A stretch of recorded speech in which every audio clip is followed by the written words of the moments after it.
Hello everyone, this is part 20 of What If Naruto formed a new team, and I hope you guys enjoy this video and to like, to subscribe, to share, and check out the playlist, to see more comment down below. Now let's start the intro. They call me a god.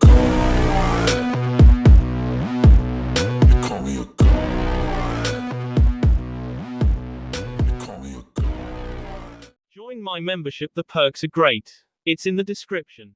Yes, Hokage-sama, I'll go home and rest my head, I did hit it pretty hard.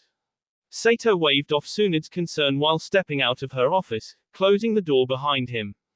He had just returned from a border scout mission and caught wind of Haku and Sasuke's earlier defection. Tsunade told him that he should be glad he was left out. The only thing he should be pursuing now was, finally getting home from a long and exhausting mission and some shut-eye. OF no. They're all out there. Sato left the tower in a frenzied sprint, hoping he'd catch up with the retrieval team before he missed any action. I can't believe they left me out. I am going to kick Shikamaru's The excitement he felt about going to help the group without permission began to fade, and suddenly, Sato slowed in his running, checking his holsters to see if he had enough weapons and provisions. I wish Shino was back. Normally I wouldn't sweat something like this, but he's always there to watch my back. And now Sunshine's gone too. Geez. He wouldn't allow himself to become afraid. He had to keep a level head and approach the mission with vigilance. If he didn't, some sound ninja was sure to make him sorry for his mistake. And with Shino still out of the village, who knows where? Sato would be facing a great challenge of being without his best friend's abilities and wisdom. After checking his weaponry, he started running again. Many buildings swirled past him in his rush, people barely seeing the blur that was the frantic young genin, pharmacy, restaurants, bookshops, the academy, gardens, nature trails, and then someone ahead of him. I can't slow down. He crashed headlong into another ninja who was attempting to sneak out of the village, though with less speed. You are in quite a hurry, Sato-kun. The Hatake was nose to nose with Rock Lee. Yeah, well, can't let my uncle's habits rub off on me, right? Sato stood and extended his hand to Lee, who gladly accepted it, and pulled the older boy up. He brushed his jacket off and then inspected his camera, hoping it hadn't been damaged during his tumble. Lee looked from Sato to Tenten, who was staring at the gate ahead. He understood very well what she was feeling. Missions such as these always make her anxious. I think she would have liked to have gone ahead with Neji, but instead she was landed with me. As if sensing his thoughts, the bun-haired girl turned to her teammate. Quit mopping, Lee. I'm fine. Whatever's in your head, forget it now, okay? He nodded to her, astonished. Perhaps intensive weapon training promotes mind-reading skills. He didn't know. Sato sighed, seeing his beloved camera was intact, but tucked it away in his hip pouch anyway for safekeeping. He looked at the two restless ninja in front of him and then smiled. I guess you guys aren't just hanging out here because you're bored. We've heard too. Lee and I are going to find them, Tenten confirmed. I guess you'll be coming with us then, if that's the case. He nodded cheerily. I wish that we might have returned sooner so we could have helped, Lee added, his mouth drawn into a frown. It will not be easy to track them. No problem there, Sato replied, smug. He bit his thumb and then quickly summoned a small tawny owl that clambered onto his arm after arrival. Jushu. Do you mind helping us keep tabs on Shikamaru's team? They went ahead of us. The bird gave a short tut-boo of affirmation before fluttering out the front gate. Tenten gave a pleased grin to the clever Hatake before following Jushu, the boys soon flanking her. Shikamaru, I can see them. They're just ahead of us and they've stopped moving. Hinata's announcement was quiet but filled with anticipation. A quick hand signal from the team leader halted the entire line of ninja. They settled on respective branches up in the canopy, awaiting Shikamaru's orders. I don't smell any traps either, Kiba added, narrowing his eyes. They don't know they're being followed yet. Alright, we'll break up into pairs and do some reconnaissance. See if you can pinpoint any weaknesses, Shikamaru decided. Stay quiet and meet back here in 10 minutes. The team split up and paired off. They disappeared into the surrounding woodland. The Nara peered silently from his position behind a thorn bush. It definitely looks like they're tired, huh? There's only 3 of them. I thought there'd be more, but it looks like this won't be as tough as I thought when we outnumber them 2 to 1. Neji, Beside him, observed with his Byakugan, I can see Sasuke and Haku are in that barrel they have with them, but it's clouded. There is a powerful sealing jutsu at work there. Ambushing them shouldn't be much of a challenge. Shikamaru trailed off of his verbal planning, watching in confusion as Saken turned his gaze from the tree he had been propped up against and threw a kunai at their position. They've seen us. He and Neji scrambled away before the exploding tag set off, giving away their hiding place. Kidomaru passed the barrel on to Tayuya. You and Saken go ahead. I'll handle the trash. The other two sound ninja went ahead as Kidomaru went back in the direction of the commotion, ready to tear their pursuers a. Right as he had landed on a branch of an ancient tree, Kiba appeared beside Chuji below, preparing to attack. You're in for a world of pain. Kiba howled, still furious that his teammates had been mixed up with such a despicable bunch of shinobi. From above, Kidomaru smirked at him. Is that so? As the Inuzuka and Akamaiki readied their specialty moves, they found themselves rooted to the spot. What the? A sticky, invisible web had been laid out on the branches below Kidomaru's position, gluing their feet with hopeless efficiency. With them acting as a diversion, another one will try to catch me off guard. Kidomaru noted, skillfully evading Shikamaru's shadow possession as it slipped along the branch. His strings lowered him to the trunk of the tree and he spat a web at the Nara as he swung past. Shikamaru struggled as he was pinned against an adjacent tree. It's useless. He's added his chakra to these webs so they can't be seen. Kidomaru remained guarded as half a dozen shadow clones descended from higher up, nearly catching him by surprise. After twisting and spinning his way to avoid the clones, he landed on another tree, snapping the strings he'd been using and prepared an even larger web. Naruto was frustrated with the spider nin's evasion and redirected his clones for a follow-up strike. Then the net came down. Naruto. Shikamaru called out to the ensnared blonde, who was among his duplicates in the web that had caught them. Kidomaru grinned in satisfaction from his vantage point. Kage Bunshin, eh? Let's see which one of you is real. Much to the sound nin's shock, one of the shadow clones exploded and shredded the web, destroying a number of its cohorts. The two that remained dived back into the shelter of the forest to regroup. Scowling that he hadn't even had the time for a proper countermeasure, Kidomaru nearly had been hit by the pair of Hyuga that dove for him with identical Yukan strikes. He leapt again, pulling himself to another location with his strings, and watched as the two Hyuga continued their motion, powerless to stop in midair. Kidomaru tossed another web, seizing him, and let it painfully into the trunk of the tree he'd been in previously. He observed Neji thrash about and Hinata disappeared into a cloud of smoke, another shadow clone. So it's the two of them. He quickly scanned the undergrowth and spotted the true Hinata, busy at work trying to free Kiba and Chuji, who were still unable to break loose. Kidomaru spat a golden web from his mouth and formed hardened spikes with it, intending to stop her in her efforts. You leave her alone. Naruto landed a kick to the back of the Oto nin's head that sent him tumbling, hastily trying to right himself with his string. Kidomaru kept the blonde boy and his supporting clone at bay with the spikes he had created. Kidomaru was upset he'd been foiled. Neji at the sticky webs with Yukan and freed himself. He moved quick as wind through the canopy and landed a vicious blow to Kidomaru while he was preoccupied with Naruto. The Oto ninja was sent flying and knocked down a number of feet. While he tried to regain his composure, Hinata had fetched Kiba, Chuji and Shikamaru from their respective restraints. They huddled together on the branch Neji was perched on, observing the lone sound shinobi. While we're all fighting him at once, we're wasting time, Shikamaru sighed, deciding on the next course of action. We can't let the others get too far ahead of us. One of us should stay behind to finish him while the rest of us continue on. It was quiet for a moment and Naruto frowned in thought. He had heard of this strategy before. The last time they had employed it, Haku had been left behind while he and Sasuke went ahead to find Gaara. That makes it kind of ironic, I guess. I wish things were different right now. If we leave someone behind this time, it could be bad. I will stay and hold him off, Neji announced, his eyes fierce. The rest of you should go on.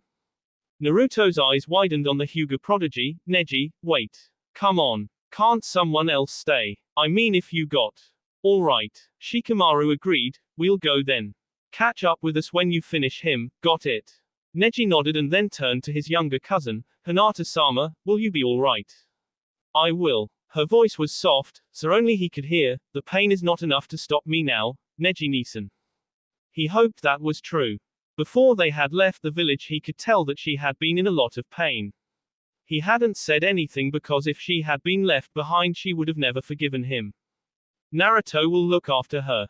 Hinata-sama will not come to any harm on this mission so long as he is by her side. Neji looked to the blonde shinobi. He is her match in every respect.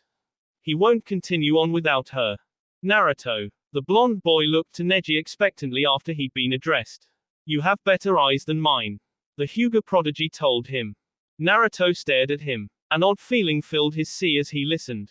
Sasuke and Haku are now within the darkness, the older boy said, closing his eyes. You are the only one who can find them and bring them back. He nodded in understanding. Now go. I will follow later. The team moved out and Naruto called back to the Hyuga heir, hey. Hurry and catch up to us when you're done, Neji. They moved into the forest ahead and Kidomaru spat a mouthful of webbing hurriedly. You're not getting away from me. Neji's eyes were illuminated with the power of the Byakugan, and as the webnet soared through the air he essed it with precise chakra strikes as if it were the most flimsy of cobwebs. His teammates went on ahead unhindered and the Oto Nin smirked at Neji's counter. This guy is pretty good. He began to regroup, still determined to prevent the Leaf Shinobi from catching Sakin and Tayuya. I am not going to let you get past me. Neji's voice was a low warning as Kidomaru spat another web at him and he easily shredded it. It's no use. I see. Well then, you are clearly the strongest of the group. The Spider Nin smirked again. My playfulness is coming out again. We have to play the game slowly or it's a waste. Neji fell into an offensive stance, remaining silent. Kidomaru furrowed his brow. First I will play for 3 minutes. Then I will KO. The Hyuga prodigy scanned his foe's body for weaknesses, reading the flow of chakra as it quickly began to race. He could sense another attack. Dozens of webs came flying all at once and Neji essed them warily as Kidomaru tried to create an opening in his defenses. Hashed 3 webs efficiently, but a 4th, shadowing its predecessors, landed a direct hit and pinned him to a tree trunk. More webs followed, pinning his arms and Neji shook angrily, unable to believe he had miscalculated. I caught you. The sound ninja was grinning. Your skill with using chakra is quite high, and you have sharp eyes. You form the chakra into a needle at the end if your hand and see through the thread at the weakest point. He laughed to himself. I heard about this from Orochimaru-sama. This is gentle fist, eh? Neji did his best to remain calm. Letting his enemy provoke him could lead to disaster. But if you can't use your hands, you can't see the thread, Kidomaru reasoned keenly, leaping to a higher branch. Once you understand how to win the game it suddenly becomes boring. It's only still the first minute and I've become bored of you. Kidomaru began chewing on a new web in his mouth, preparing to finish the leaf ninja. Neji closed his eyes, desperately trying to relax. The Spider Nin spat a golden thread from his mouth, Kumo Nenken. Neji released chakra through all of his tenketsu in that moment, breaking the webbing that had been retraining him. He leapt, avoiding the golden web and then landed on it, running across to his foe. Shock was visible on the Oto Nin's face. How did he? Neji landed in front of him, taking another Yukan stance. I will tell you a secret. It's not only my hands. I can control all of my tenketsu. And by the way, game over. A wheel of 8 trigrams was measured out beneath his feet as Neji focused on his next attack, Haka Rokujuyan Sho. Kidomaru reeled back, snapping the golden thread, knowing he wouldn't be able to dodge the assault. The points of damage doubled as Neji drove him further along the tree branch, meeting no resistance, and blew the Spider Nin through a tree trunk and out the other side, tumbling down to the forest floor. Neji leapt down as well to make certain his opponent was finished. Kidomaru stood slowly while dust obscured him from view but Neji could still see him. What is the meaning of this? The Spider Nin was covered with a sort of toughened webbing, a golden shield. As the web armor began to crack and peel off of the Oto Ninja, Neji understood, it is made from the same substance that is coming from his mouth. Kidomaru stood erect, smirking. Too dangerous, too dangerous. I was told that if I got seriously hurt it would damage my nervous system and I wouldn't be able to mold chakra. That was very close. Are you a monster? Neji asked, bluntly. It seems that you do it from more than just your mouth. Once my Kumo Nenken makes contact with the air it is transformed into a metal alloy. Also, it doesn't allow chakra to pass through. He was very proud of his ability, and not only am I able to release it through my mouth but also from the pores throughout my body. Yuken will not work against him with armor like that, Neji noted in frustration. That is what it means. Kidomaru, across the way, was also absorbed in his thoughts. Web binding will not work. And also against a close range guy it's hard to get near him. That means that I have to him from a distance. The sound ninja quickly withdrew back into the far reaches of the treetops. Neji stood watchful on the ground with his Byakugan, awaiting the next move. Abruptly, a kunai fell from the treetops with a tag attached. Kidomaru smirked from his place hidden among the leaves. This kunai is a fake. Neji could already detect a hail of gold web projectiles raining down from above with his Kekkei Genkai. Moving fast, he rotated, knocking the storm of gold kunai away. As the attack ended, Kidomaru was baffled that he had managed to deflect it. Does this guy have eyes on the back of his head? And that defense earlier on, is he able to use chakra to block a direct attack? Neji hurled a kunai at Kidomaru who had hidden in the tree behind him and the sound ninja ducked under it with surprise. He is able to see me. Who is this guy? I know you're there, Neji called aloud, come out. Those eyes, Kidomaru observed Neji's unique talent, look like they can not only see the flow of chakra. Here exists an unexpectedly skilled guy. Neji made note of how long-distance fighting would put him at a disadvantage. It was the first time he had ever entertained the notion, when I am with Lee and Tenten there is no range too close or far. They should be here with me. Kidomaru let himself be seen, and hung suspended beneath a branch with a web thread. I will admit that this is a high-level game, he spoke while activating his cursed seal. I will be serious. With his Byakugan Neji observed a change in his opponent. He is completely different from before. His chakra activity is suddenly much greater. His eyes narrowed, and also, that cursed seal. Kidomaru recognized that Neji's normal eyesight was combined with his wide-range eyesight, and that a different sort of attack method was needed to defeat him. He bit his thumb, formed hand seals and summoned a massive spider into the tree he had been waiting in. I will study your ability thoroughly and find your weak points. Kidomaru proclaimed from the back of his queen spider, and then moved to the egg sac she had laid in the web. It open, come out. Smaller arachnids poured out from the web and rained down on threads, all aiming for the Hyuga prodigy below. Chitin. Neji blew them away with a rotation in response, but the webbing the young spiders had attached to them began to slow his movement down. Right there. Kidomaru threw a gold kunai once Neji had stopped, his aim lethally accurate. Neji could see the incoming projectile and forced more chakra into his rotation, speeding it up again and knocked the kunai away. The spider nin noticed his reaction. When the kunai was very close he expelled more chakra and deflected it. He leapt into another tree. I will not make that mistake again. The Hyuga prodigy was upset that his rotation could be stopped by something as fragile as thread, but knew that his opponent would exploit the weakness whenever he could if he did it again. Neji avoided another hail of golden kunai that forced him back towards the smaller spiders raining down from their web. Knowing Chitin wouldn't help, he took a different approach and attacked offensively. Haka Rokujuyan Sho. Try as he might to knock them back, they kept coming, there are too many of them. Desperate, he resorted to his final move, and added another ring of trigrams to his field of divinity. Neji calmed himself down, then attacked again. Haka, Hyaku Niju Hasho. His speed doubled instantly and 128 strikes was more than enough to blow away the incoming arachnids. The summoned spider in Kidomaru's web sent out another legion of her offspring and in moments Neji was again overwhelmed. There are still too many. I won't make it in time. His attack ended and he panicked, trying to rotate, but was caught up in the webbing. He see himself free but not in time to evade one of the gold kunai Kidomaru had thrown. The knife his shoulder open and he hissed in pain, dropping to his knees to catch his breath. The other knives had missed him, but the one that had hit was agonizing. For a long moment he didn't understand, until he recalled a similar event that had occurred weeks earlier. Tenten. It is right where she see me and it reopened the scar. It's the same wound. For some reason he smiled at the memory. That day had been one of the most interesting he had ever lived through and now he would have liked to have gone back and thanked her for her wisdom. There is no blade sweeter. Kidomaru was analyzing Neji's ability. Looks like he has 360-degree vision. He studies things through his close-range vision, and he also has the ability to see far distances. With those two combined, he seems to be able to fend off the enemy's attack. He watched his foe put pressure on his wound on the ground below. Furthermore, 360 degrees is a scary field of vision. He was able to detect all the kunai around him within 50 meters, give or take. But for some reason there was one kunai he wasn't able to avoid. Well then.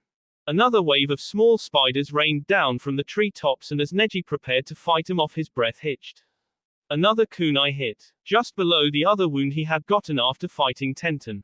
She was the only person he knew who could so fully exploit the weakness of his blind spot, and now he was beginning to fear that his foe's success was not merely a coincidence.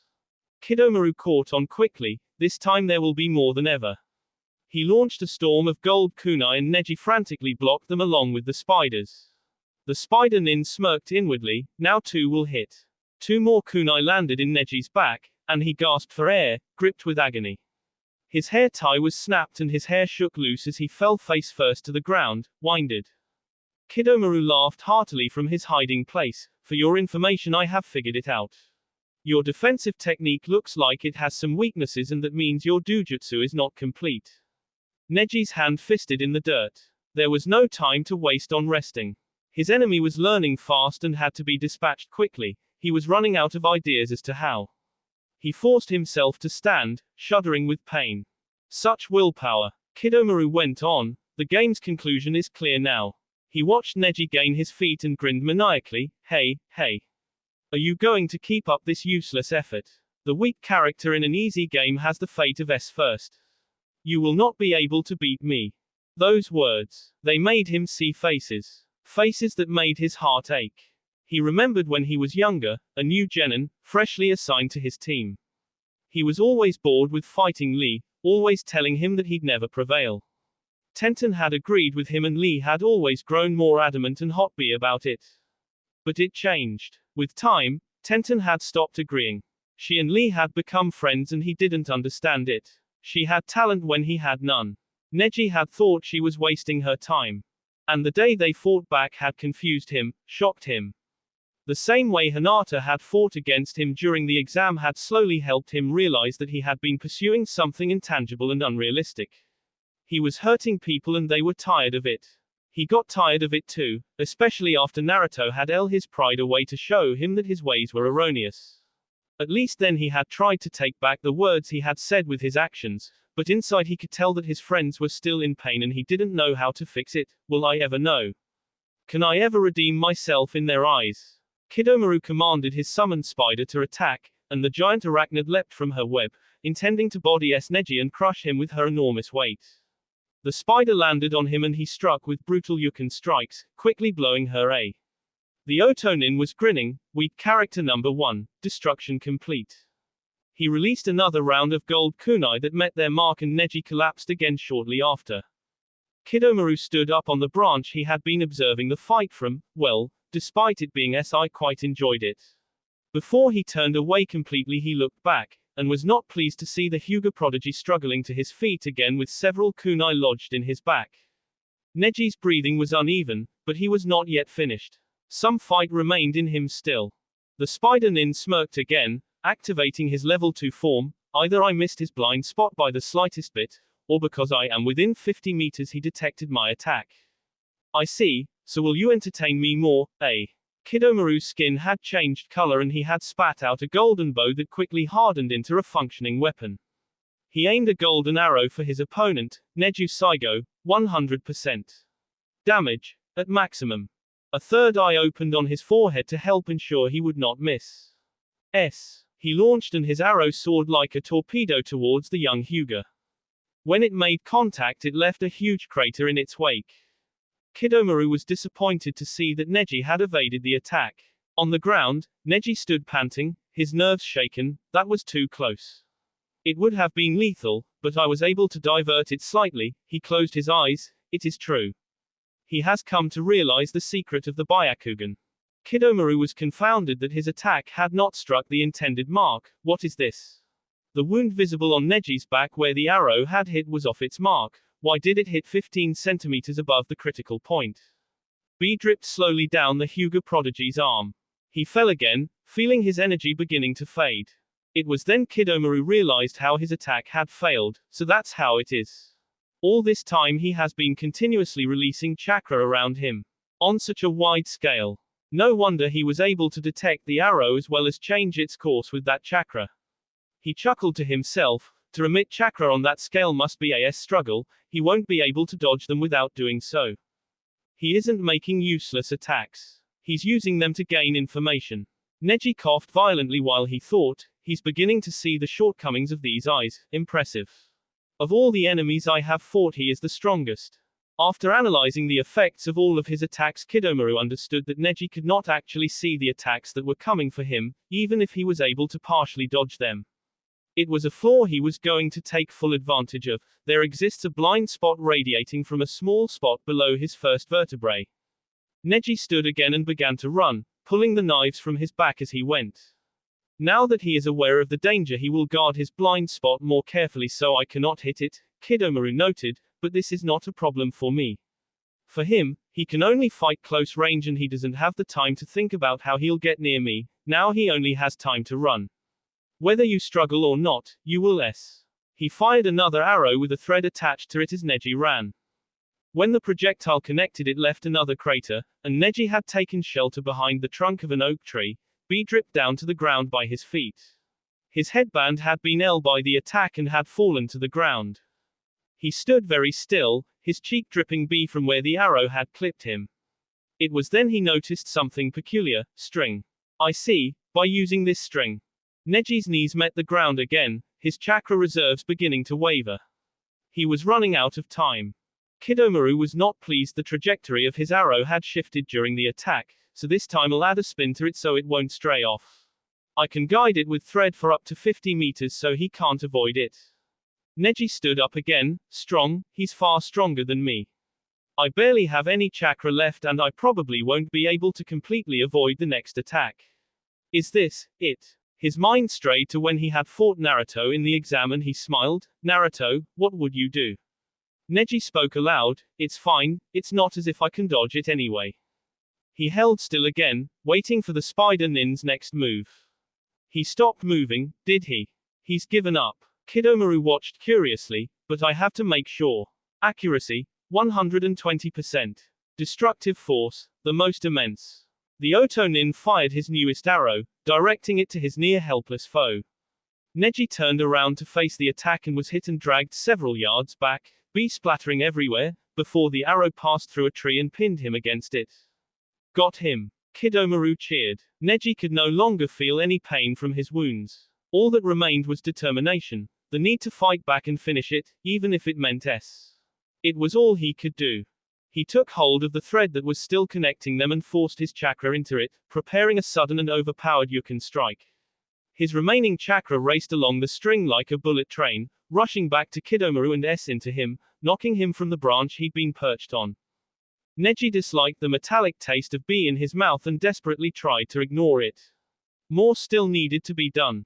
While falling, Kidomaru assessed his injuries. A number of organs have been damaged, but somehow I can still move. As he attempted to catch his breath, Neji's thoughts wandered. He could hear Naruto's voice echoing clearly through his head as he spoke of justice. He could see Lee and Guy training and laughing together playfully. He could feel Tenten and her blades and her eyes watching everything, keeping him safe. He was not safe anymore and he didn't need saving. It was over and all that was left was to finish it. Neji see the string that was restraining him and ran ahead with what energy he had left. I will not let myself lose. Even if the enemy is stronger than me. Even if my body should perish. I won't lose. There is a reason why I can't lose. Kidomaru sent a thread to a branch as he fell and caught himself, swinging back around, and was shocked to see Neji leap up to him directly attacking his face and C regions with the most vicious Yukan strikes he could muster. Neji finished with a rotating strike that sent his foe crashing to the ground, utterly paralyzed. Kidomaru's cursed seal receded as he whined in pain, never having been injured so badly since fighting Kimimaro. How are you still alive? Kidomaru demanded. That hit should have KU instantly. I knew that I wouldn't have been able to dodge it anyway, so I was determined to take it on. Neji answered, not facing his fallen enemy, you have been one of the strongest enemies I have fought, but I have a reason I cannot lose. Kidomaru had unwittingly given his undivided attention as Neji went on. I won't let myself lose when there are people depending on me. My friends are precious to me and I will never turn my back on them again. Neji kneeled to the ground, his Byakugan fading, putting pressure on his wounds again, wanting some distance between himself and Kidomaru. It was over. For him, at least. Kidomaru looked over to the young Hyuga. Even if you resist you can't change the flow of time. Sasuke-sama has gone to Orochimaru of his own free will, and Haku-kun will soon be the first of an elite group of experiments. No. The sound ninja looked to the leaf shinobi again. There is someone who can find them in the darkness and save them. Sasuke and Haku are Orochimaru-sama's possessions. No matter who, no one can save. They will be saved. Neji cried at the top of his voice, unwilling to hear another word. And he didn't. He looked back over his shoulder, seeing that Kidomaru had not talked back because he was S. Neji had figured it wouldn't take long. The damage he had inflicted was severe and irreversible. He then wondered how long he had left himself, enduring such wounds as his own. My life has been a good life after all. I am grateful. He saw many faces smiling at him again and he regretted how he had taken them all for granted. He'd never see them again after this point. They have made my life worthwhile. Neji reached for his headband in front of him. He had dropped it when he'd attacked Kidomaru earlier. He held it close, gazing at it in wonder, until laughter interrupted his reverie. Well, isn't this unexpected? Here I am tracking their progress and I find a crow left of the M. The voice was familiar and mocking, and Neji turned his gaze to his right where Kabuto stood watching with a wide smirk. Judging by this scene, I take it Sasuke-kun and Haku-kun have gone ahead, haven't they? Neji gritted his teeth in frustration. Just as one enemy was defeated another one appeared to take his place. I can't fight anymore. If he goes ahead to find the rest of the team, he'll ambush them and ruin the mission. Kabuto adjusted his glasses and asked, oh, you look like you're in pain flapping on the ground like that, Neji-san. Does it hurt? He held up a kunai. If you'd like, I can end it for you right now. Traitor, the Hyuga hissed furiously, finding that it was difficult to form words. His energy was depleted and so was his speech ability, it seemed. The silver-haired sound ninja laughed again, very amused. It's just so entertaining to see so many leaf genin on a wild goose chase like this. Don't you know, Sasuke and Haku have long been beyond your reach. There's nothing you can do. If you're wise, you'd do well to crawl back under the rock you came from, Neji managed, hoping a threat, though empty, would at least waste some time. Stop following Shikamaru's team. I'm afraid I just can't do that, Neji-san. You see, it's my mission. I wouldn't want to disappoint Orochimaru-sama now that his time has run out. Kabuto narrowed his eyes, and now, so has yours. Kabuto quickly jumped back to avoid a storm of kunai and shuriken and other odd-ended weapons that were aimed for him. He was forced back to the very edge of the clearing and he glared at the newcomer who had caught him off guard. So it's you. She had summoned a sword and held it up for Kabuto to see. I'm going to run this through you for what you've done. I was sure I finished that auxiliary group with those traps I set. The sound nin muttered in irritation. I didn't think you'd be clever enough to avoid them. Auxiliary group. Neji hadn't known that backup had been sent for them. Now he was glad but still puzzled. A trap master can't be fooled by any trap that isn't his own, so I brought him along with me. Tenten growled warningly, wanting to tear him to shreds, but knowing that if she stepped away from Neji even for a second he'd be vulnerable to an attack. Kabuto smirked. Well, if that's so, then where are your buddies right now? The Kunoichi grimaced at the words because in truth she didn't know. They had been separated earlier on and she'd been looking for them ever since. Enough. I don't have time to waste on the likes of you. Kabuto was fed up with the distraction, knowing better than getting into a fight without his target in sight. You won't last much longer out here as it is, so enjoy the free air for now. As suddenly as he had appeared the treacherous Otonin departed, intending to catch up to the group pursuing Haku and Sasuke. For a long moment Tenten stood waiting, wanting to make sure he had gone. When all was calm she tossed her sword aside carelessly. She had others, much better ones too, and losing a sword was the least of her problems at the moment. Neji was on the ground trembling and she turned him over, her eyes widening in fright at his extensive injuries. She hadn't expected to run into him and now that she was unsure of what to do next. Frowning, Tenten got a grip on herself. Knock it off, old girl, you're in control right now. If you lose your cool here it could mess everything up. Honestly Neji, get a hold of yourself. She barked impatiently, as she would with Lee. What happened here? Tenten helped him into a sitting position and then reached into her hip pouch for bandages to swathe his injuries and control the bee. He didn't have to tell her much. Nearby she could see the body of what looked to be a sound ninja, so she assumed the rest for herself. The auxiliary team, where are they? His voice was a low rasp and she didn't like the sound of his labored breathing. He's suffering, isn't he? I wish there was more I could do. Lee and Sato came with me. We wanted to help you guys, but that bee laid traps for us when he saw we found your trail. Tenten admitted guiltily. We got separated during an explosion, but don't worry. I'm sure they're fine. That's good. His words were slurred and she furrowed her brow. Something told her that if he lost consciousness he probably wouldn't ever wake up again.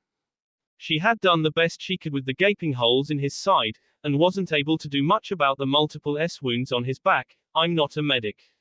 If he's not treated soon he'll. Tenten that thought and decided that panicking was not going to help. I've got to take Neji back to Konoha now.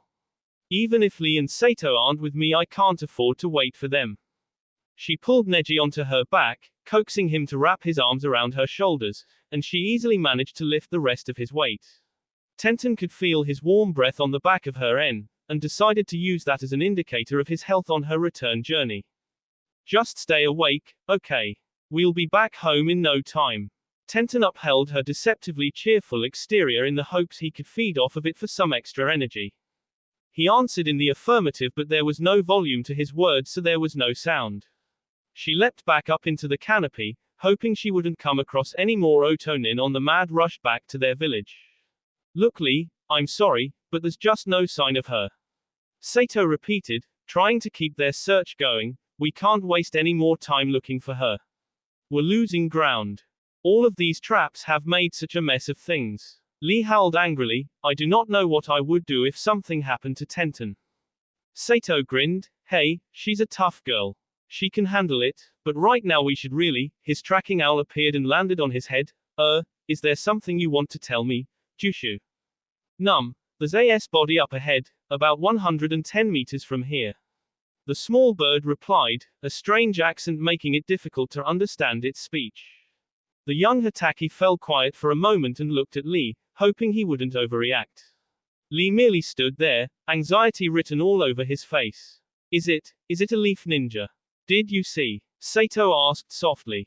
No. There was a music note on the forehead. Jushu cooed, and Sato removed the bird from his head, relieved. You keep looking then, alright. Get going. He tossed the bird into the air and watched it fly ahead, glad to hear that Tenten was still out and about somewhere, and maybe even took out a sound ninja, it seems like. Well, Lee, you okay? Lee nodded to the younger boy and followed after him a moment later as they went on.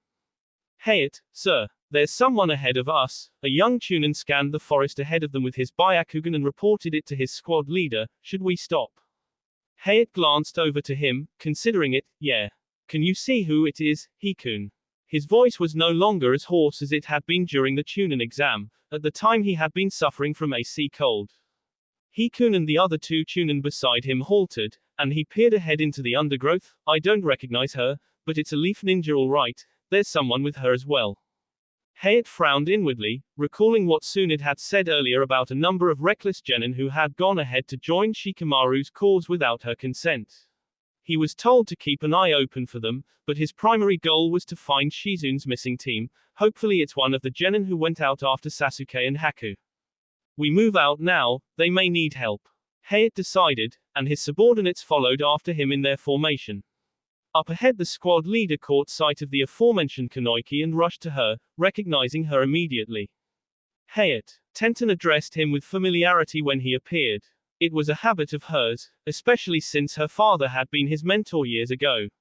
She stopped, kneeling down on the mossy ground to rest, and he peeled Neji off of her back, who had smeared a considerable amount of bee on her.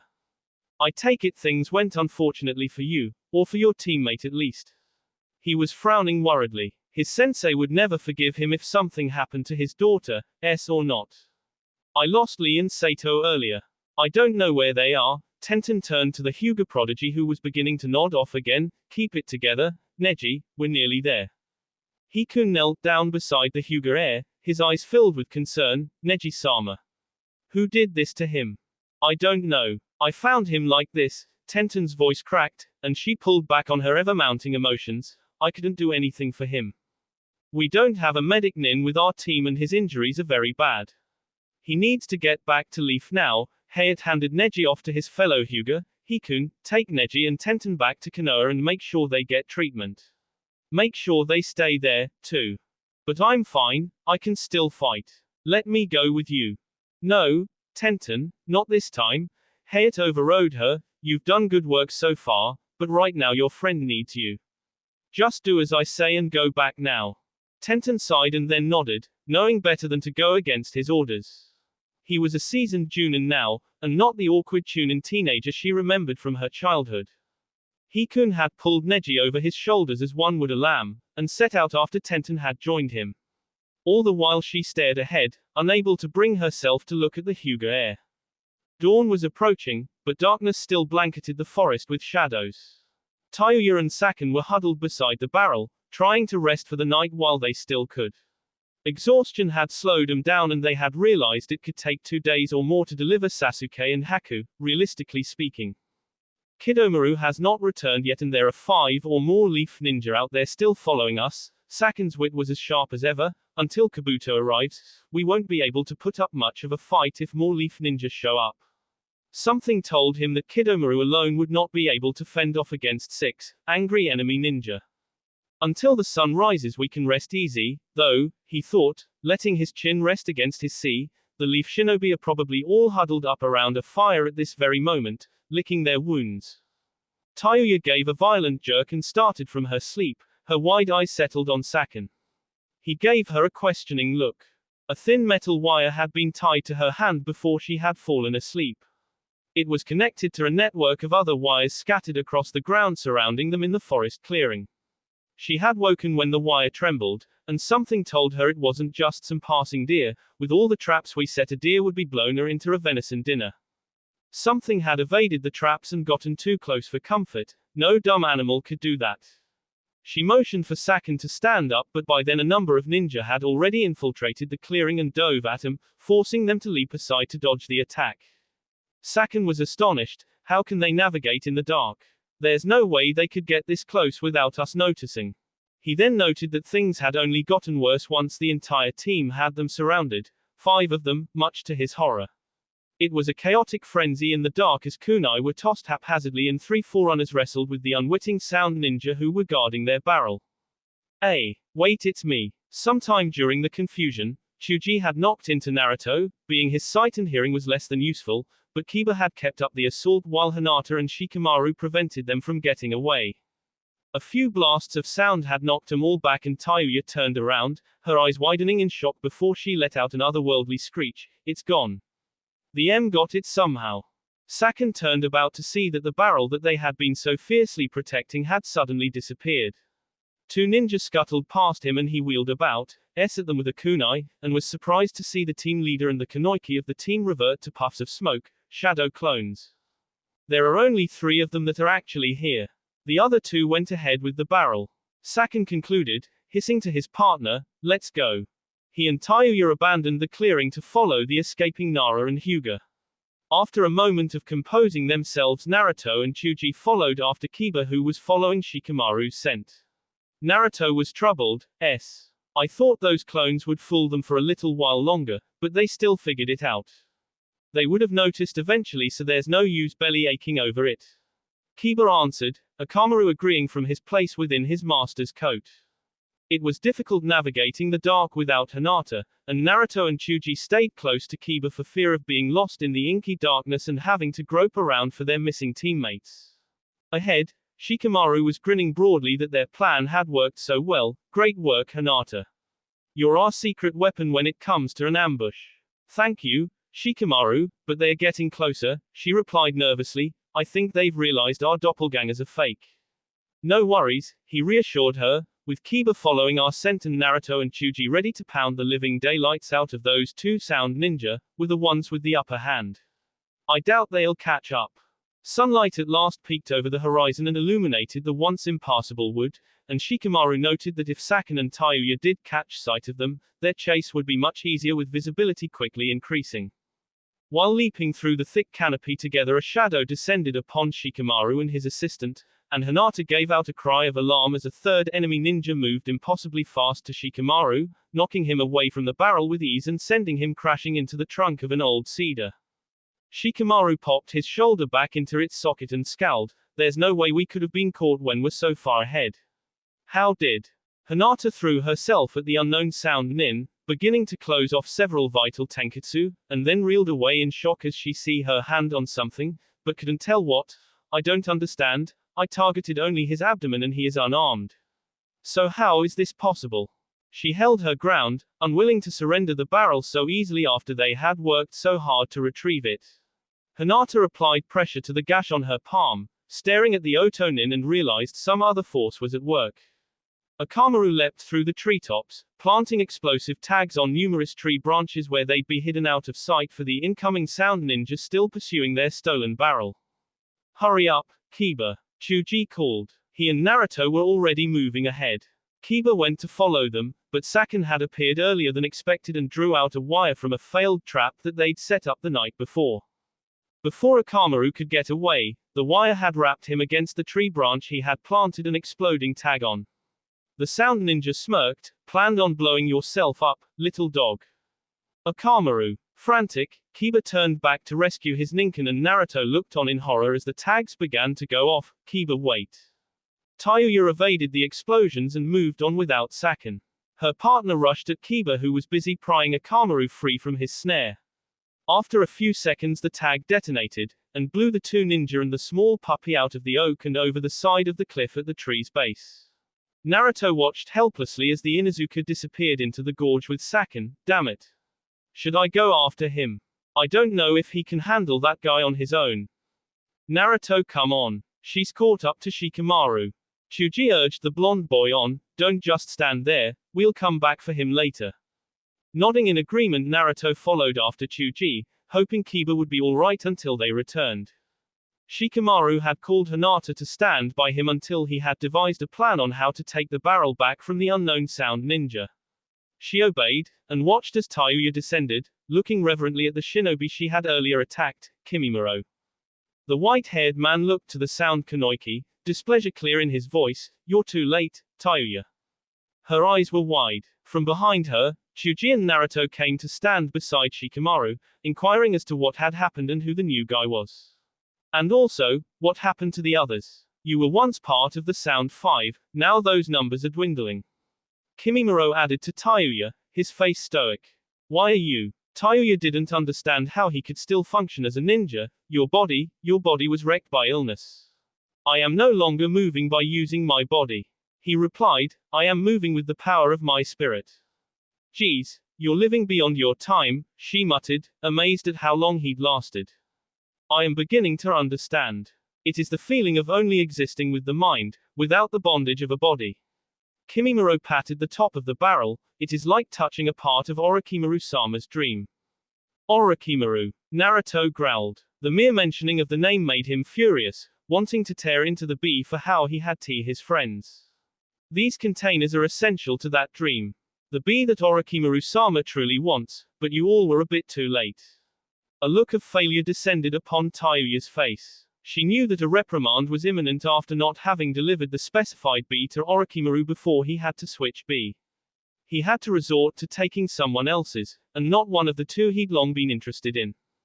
Another dangerous foe has arrived, and this feeling, he's not just anyone. Shikamaru thought to himself, anyway, I have to assess the situation.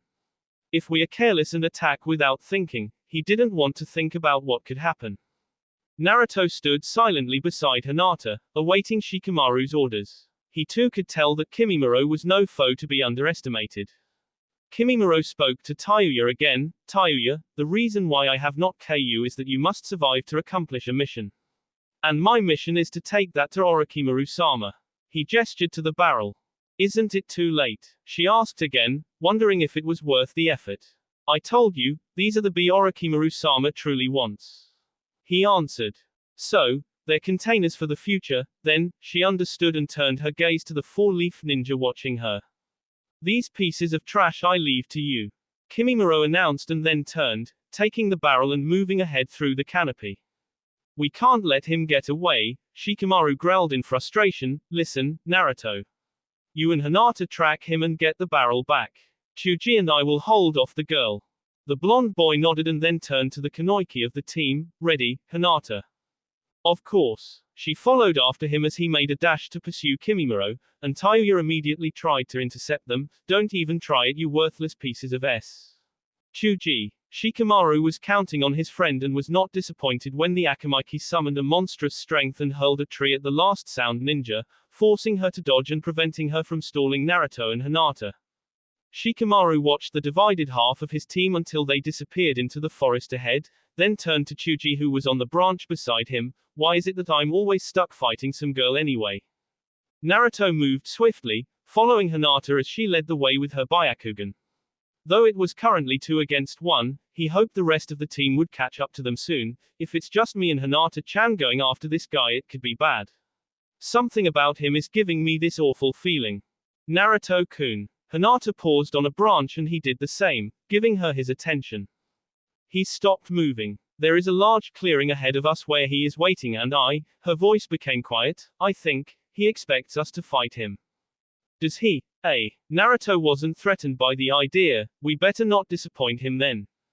Fearlessly he moved out into the opening in the forest, a wide, grassy meadow, and at its center stood the final sound ninja, guarding the barrel.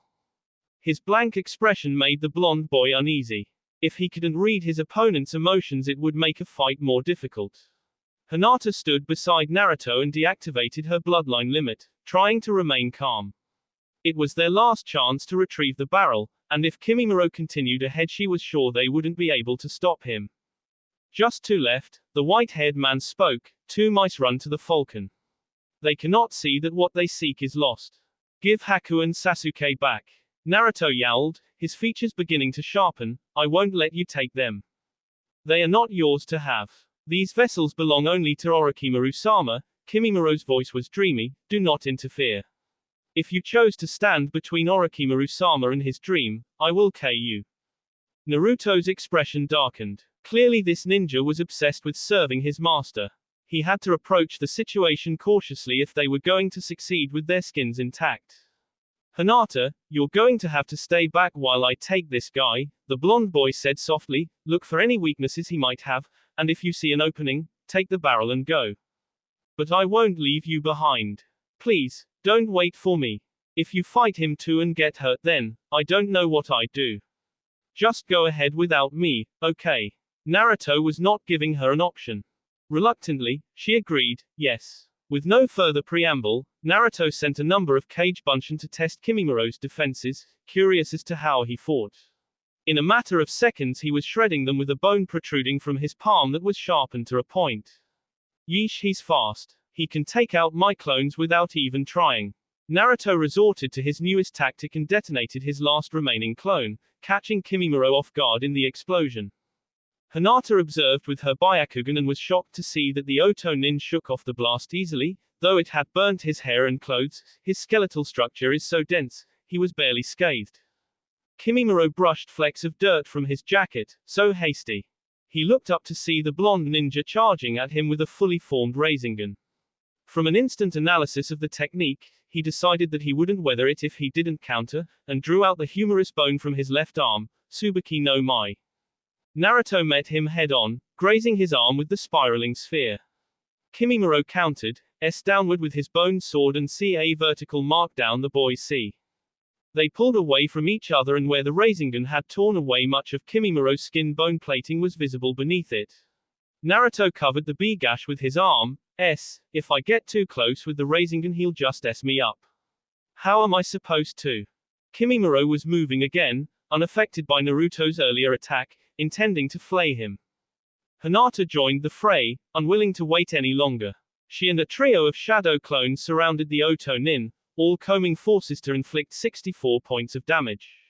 Yanagi no Mai. He moved with untraceable speed, moving away from the Yukin strikes, and impaled the 3 doppelgangers with bones protruding from his arms and back. The real Hinata fell back and ended her assault, kneeling down beside Naruto. Naruto-kun, Hinata felt her resolve weaken at the sight of his jacket dripping with B. Let me see it. I can help you.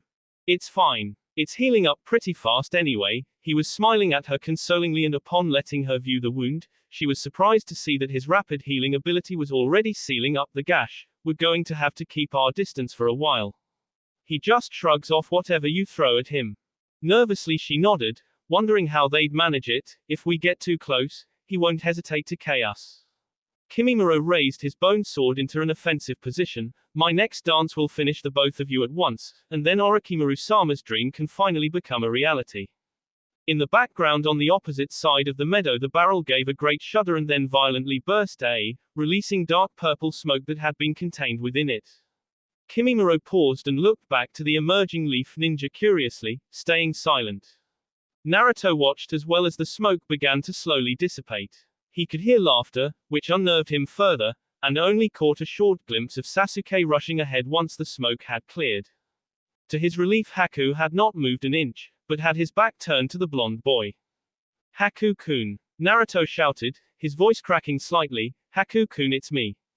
The dark-haired boy stared ahead at the forest Sasuke had fled to, and Naruto wondered if he had heard his call. Come on, Haku-kun. You've got to come back with us now. Naruto persisted, wondering why his friend was not acknowledging him. Please, you can't go through with this. Haku said nothing and Hinata felt her heart drop into her stomach. Is he really? Naruto refused to believe that Haku was leaving the village of his own volition.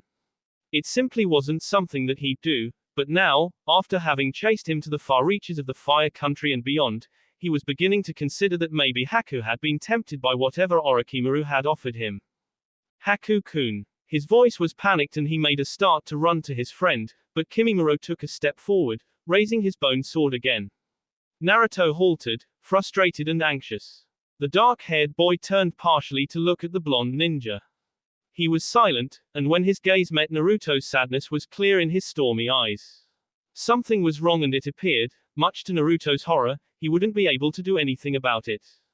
Haku turned away from him and ran into the forest beyond after Sasuke. A terrified scream left Naruto. Don't go. Haku-kun. His dear friend had disappeared from his sight, and behind him, Hinata was silently crying to herself, miserable that they had been abandoned to the fate Kimimaro had in store for them. By their own friends. They had failed to bring the fugitives back to Konoha, and Naruto briefly wondered if Haku had felt even the slightest bit sorry that he had ignored him and run away. You were my friend. I thought you'd stay with me because we were family, and you went away just like that. Naruto rubbed at his eyes, mortified. I don't care. I'll this be here and take you down. Even if I have to drag you and Sasuke by your heels and let Gaara beat the S out of you when we get back. It'll be worth it. This ends now. Kimimaro's voice was dark, and as he pointed his weapon at the distraught blonde and his partner, an attack from behind caught him by surprise. Dynamic entry. Lee had hit Kimimaro with a side-on kick to the face, but the sound ninja quickly countered, holding his ground, and prepared to attack the newcomer. That was until Sato slide tackled Kimimaro's feet out from under him, and Lee landed another successful attack, Leaf Whirlwind. Kimimaro was knocked back across the clearing from the tag team ambush, and Naruto and Hinata were immediately snapped out of the despairing trances. There was still hope. Naruto-kun, Hinata-san, are you alright? Lee stood in front of them, wondering why they were both collapsed on the ground. They hastily stood as Sato joined Guy's protege. We're fine, but Sasuke and Haku went ahead, and this guy? Naruto looked across the meadow to where Kimimaro was gaining his feet again. He's really strong. He uses his bones to fight. EW, did you say bones? Sato inquired, very grossed out. That's nasty. You go ahead and catch up to them then, Naruto-kun, Lee advised, facing the sound ninja. I will be this person's opponent. You too, Sunshine. Sato smiled at the Hyuga girl's wide eyes. Go help Naruto track them and bring them home. Okay. I'll stay and fight with Lee. Then please, be careful, Sato-kun. He is unlike any enemy we have ever faced. She warned, her voice shaking. He nodded in response and watched as she hurried after Naruto, who was crossing the clearing. Kimimaro was not keen on letting them get away, and Lee and Sato intercepted him, preventing him from attacking the fleeing Leaf Shinobi. Please do not forget about us. Lee cried, we will now be your opponents. The sound shinobi glared at him, not pleased with the development. Kiba groped along the shallows of the river at the bottom of the gorge. Akamaru was on top of his head, badly injured and out of energy. Fighting Saken had been a disaster. At first he'd believed that his combined attacks with his ninken would easily defeat the Oto Nin. That was until Saken's older brother, Akon, left the body they'd been sharing and teamed up against him and his dog. He had used his most powerful techniques and had no chakra remaining. Akamaru saved me, but Kiba's eyes were troubled. He's in such bad shape. What kind of master am I to let him get hurt like this? He himself wasn't much better off than Akamaru at the moment as well. After the dog had peed acid in his eyes, Saken had gone to the river's edge to wash his eyes. Akon had used a bizarre jutsu against Kiba in his brother's absence, entering his body with the belief Kiba would be too cowardly to attack himself. Kiba had himself a few times without hesitation, much to Yukin's terror.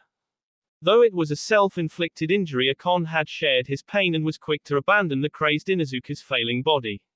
Now the bee wasn't as severe as it had been, and he'd taken advantage of Yukin's desperation to locate his brother to abandon the pebbled bank they'd been fighting on.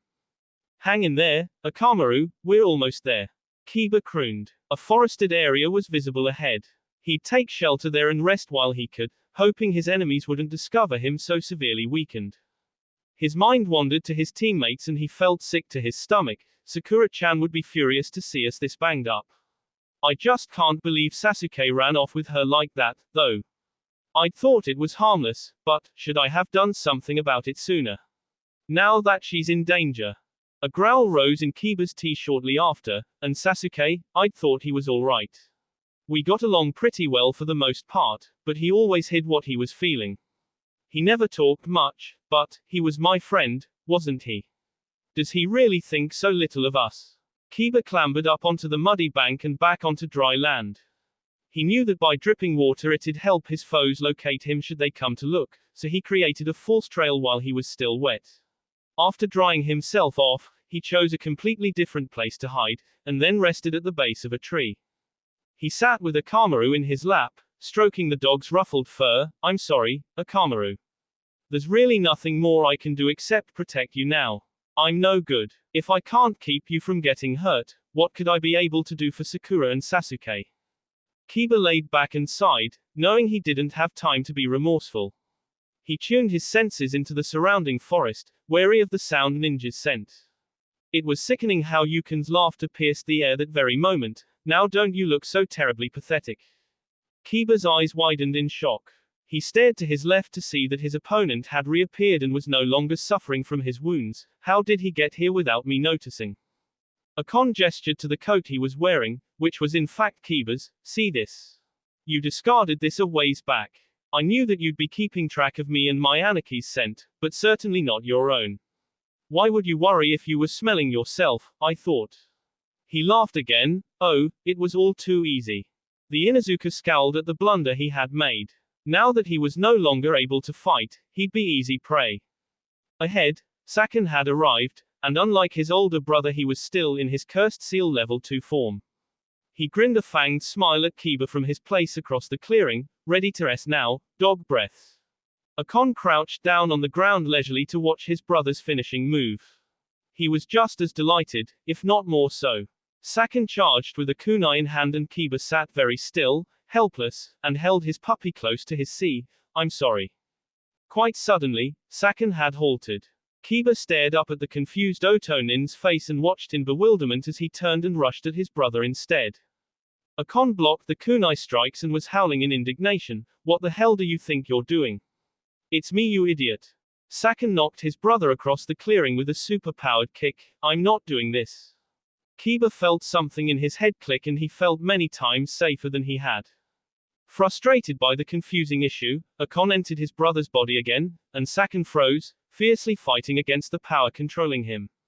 After a long minute, the control over Saken had been released and he turned around to see who was responsible. I thought Tayuya would have crushed a piece of S like you in no time. Shikamaru shrugged, his hands buried in his pockets. Most people get that impression about me, but when I work alongside my team I destroy people. Kiba observed as a preposterously large boulder was hurled at Saken, who was too distracted to dodge it. It broke her on the powered-up ninja and had stunned him, barreling him over into the mud. Chuji's here too, Shikamaru added to Kiba calmly, moving to stand beside him. You should have seen how he thrashed that dumby back there. While she was busy attacking me, he popped the yellow pill and crushed her. Funny how these things work, eh? Chuji, still displaying the effects of the yellow pill, squared off with Saken, who had recovered thanks to the power of his level 2 form. It was a fascinating struggle to behold as the two clashed for a long while, neither backing off. Oh? Kiba looked up to Shikamaru with a questioning look. That's the red pill, there. The red pill's bad, hey Chuji. Don't even think about it. His friend had hastily decided to use his last pill, and it was even more impressive to see all the body fat on the Akamaki's body convert into pure chakra, all of it condensed and visible on his back, reminiscent of butterfly wings. Saken's blow was rendered ineffective after that, and Shikamaru watched in terror and awe as his friend delivered a punch of incredible force to his foe's head, killing him instantly. After that, Chuji backed off, glad he had dealt with the last of the sound shinobi. Akon crept out of his brother's body, infuriated, and pulled himself up with the last of his strength, He rushed in a blind rage for Chuji, tripping over his own feet, and maybe even truly grief-stricken over his loss. Before he had even come close to his intended target, he stopped abruptly, and then fell to the ground with a kunai lodged in the back of his head. Kiba hobbled to his feet and watched as Shikamaru bent over Saken's fallen brother. Yeah, I got him. Sever the brainstem and it's over quick. That's the first time I've ever done something like that.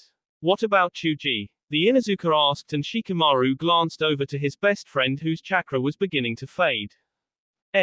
That'd be a problem. The Nara moved to Chuji, who was looking pale as the harmful effects of the red pill were closing in. Okay Chuji, though you may dislike this and it really is troublesome, you'll thank me later. His father had told him a story from his youth when Chusa had resorted to the red pill during a mission. Rather than letting his teammate face the full effects of the capsule, he simply made his friend vomit before the last of it was absorbed into his B stream. Needless to say, it wasn't the most appealing of rescue methods. After succeeding in gagging his friend, Shikamaru backed off and waited for Chuji to finish heaving up the contents of his stomach. Geez, the things I do for these people. He then turned to Kiba. Well, that was troublesome. Kiba agreed with him. Hey, Lee, you've sparred with Tama before, right? Sato inquired sidelong to the green beast of Konoha as they faced off against Kimimaro, who stood watching them with arctic eyes. I have on a number of occasions. When fighting Miss Tama it is like a dream. Her taijutsu style matches Guy Sensei's better than my own. Lee answered honestly, but there is no use in wishful thinking, she is not here to help us. You're right about that, but I train with her all the time. Sato chuckled, she's trained me pretty well, so, just imagine she's me. Then we can take this guy no problem. It was a strange request but Lee considered it. If Sato could also use taijutsu in a manner similar to his own, they could coordinate their attacks. Sato often hesitated to use taijutsu, so he had rarely ever seen the younger boy throw a punch. He threw caution to the wind and decided to risk it. Hopefully the Hataki would pull through and show courage even against a terribly dangerous opponent like the one that was before them. Do not expect to leave this place with your lives, Kimimaro warned icily. In response, Lee and Sato attacked together, Leaf Hurricane. Kimimaro had recognized that Lee's kicks were often high and immediately countered, and Sato's assault connected with a layer of bone plating on the Otonin's shoulder. They retreated and Kimimaro charged at him, twice as fast as he had been before. Lee opened the first gate to keep up with the increase in speed. Sato, in the meantime, was completely reliant on his unnatural evasion skills to avoid being S to ribbons. Youch. Just kicking that guy hurts. If he hits me I'm done for. Sato, being the slower of the two Leaf Ninja, was the one Kimimaro had decided to eliminate first. Kimimaro wildly in combination with his dazzling acrobatics, in the full use of the dance of the camellia. As Kimimaro's strikes became progressively faster, so did Sato's movements, and after a long while of dodging and attacking the sound ninja paused in his motions. It appears you are familiar with a number of dances as well. Sato wondered how on earth he had figured it out. What makes you say that? It is rumored that when a shinobi grows skilled in that art of movement, They can detect an enemy's movements long before they are made. Kimimuro's perception had put the young Hataki on the spot. Changes in air currents, even the tiniest pulse of chakra you can feel, and you'll move before you even recognize that you are doing so. Well, I guess I'm flattered, then. With Kimimuro distracted, Lee seized his opportunity to attack, and kicked the unsuspecting Oto-nin into the air. Take this. He leapt up, securing his foe in his arm wrappings, and then descended downward headfirst, spinning rapidly, primary lotus. The impact shook the ground and the silver-haired boy cheered as Lee leapt away from the crater he had made to recover. He knelt down nearby Sato, trying to rest his body which was overcome with pain. Did that get him? Kimimuro stood up in the center of the billowing cloud of dust, barely affected by Lee's attack. From his place across the field, Sato again could see the bone plating visible beneath Kimimuro's skin. That bone, he's using it like armor to absorb the blows. How are we supposed to hurt this guy? Abruptly the sound ninja attacked, Sato through his middle, and watched as his foe dispersed into flames. He assumed that while Lee had attacked him the silver-haired nin had replaced himself with a fire clone. Several other fire clones dove out from the tree line after Kimimuro's assault, attacking him all at once. As they approached he see them with ease, but lost his footing when something tangled around his shins. Wire. He's laid a trap. Kimimuro finished the last of the clones diving at him. He purposefully made them visible so I would see them, which would trigger another, more dangerous trap. While deliberating as to whether or not it was wise to snap the metal threads wrapped around his legs, Kimimuro could see Sato rushing at him with the Chidori, not allowing his enemy the time to plan a means of escape. Sato-kun, it is too dangerous. Lee barked from the opposite side of the meadow, knowing that he should never use the jab if he could help it. After a short judgment period, Kimimuro see the wires restraining him and triggered the trap, blocking the incoming projectiles and bombs with his blade. Sato had caught up to him, though. Chidori. Karamatsu no Mai. Sato's aim had been perfectly lethal, aimed right for the center of his opponent's C, but Kimimuro's rib cage extended out of his skin and caught the blow before it could tear into him and do harm to his vital organs. The Chidori fizzled out after a few moments and the young Hataki wriggled his trapped hand out of the bone defense and leapt away, upset he had failed. How did he counter that? I was sure I had him. He had never seen such a positively gruesome Kekkei Genkai. His wrist was dripping with B from where Bone had scratched him after pulling away. Sato felt his heart rate quicken as Kimimuro came at him again, intending to hack him. Immediately he drew both of his Kodaki, knowing that he'd been saving him as a last resort, but he felt he no longer had a choice. Sato blocked to the best of his ability, dodging when he couldn't counter Kimimuro's strikes, which were far more polished than his own, and prayed he'd find an opening in his foe's defense he could exploit.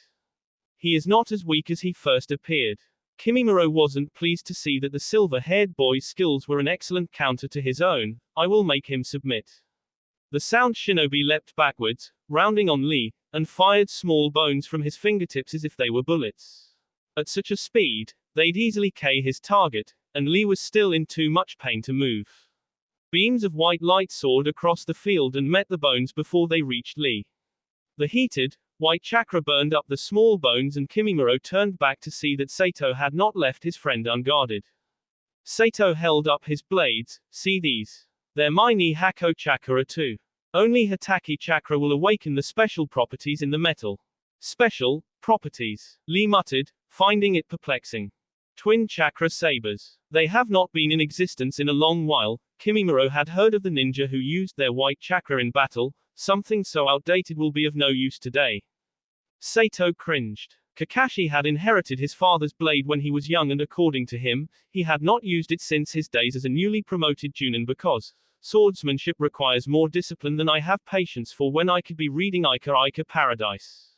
So there wasn't much Kakashi could teach him in terms of controlling his ability.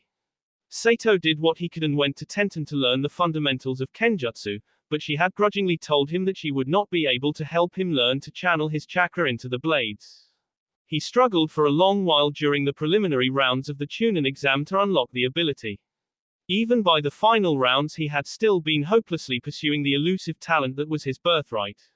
Then one day, while on a mission with his sensei, there had been an accidental spark of chakra that knocked over their client while he had been chasing off a thief. Sato was so surprised by his success that he had to ask Kurenai-sensei if it had really happened. He did his best from then on to concentrate on the amount of chakra he used, and noted how the blades seemed to absorb it rather than accept it when chakra was forced at him. Who knew weapons would be so damn selective? There were times where he could persuade him to take in a bit more chakra than they would have preferred to make his blows stronger, but he knew he still had a long way to go before he mastered his Hako chakra too. Hopefully Kimimaro wouldn't figure out his technique was still unfinished, or I'm really gonna get myself K this time. Their swords clashed for a while, and in the background Lee had struggled to his feet again, knowing that he couldn't leave Sato to do all the fighting. He began to methodically open the rest of his gates, and ahead of him, Sato managed a fearsome chakra blast that fell off from the end of his blade and put a crack in Kimimaro's bone sword. The Otonin looked at him for a long moment. My sword is harder than steel.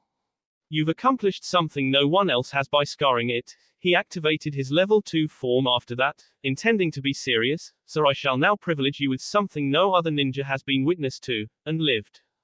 Kimimaro's skin and hair grew darker, and bones began to protrude glaringly from his back.